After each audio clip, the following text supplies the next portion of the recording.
Guys, here I got my Samsung Galaxy Ace and I want to boot it into the download mode, which you hold on your home button, your volume down and your power button,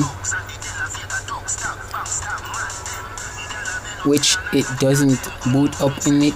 So I'm going to give you a solution for that, a method. So as you could see, it's not working, it's not going in there, it won't go in there. So here what, you just gotta download this software right here, Samsung 300K tool. Open that up. After you open that up, you're gonna see this message on the screen. Then you might want to just boot your phone. Once you boot your phone, you just wait for it, right?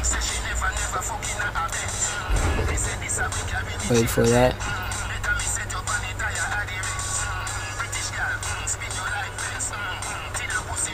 Once it boot, you just want to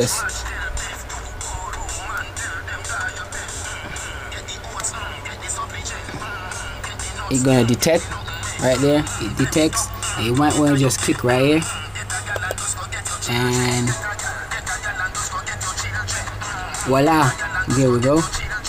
And that's how you get into download mode if your button doesn't work. So thanks guys, see you.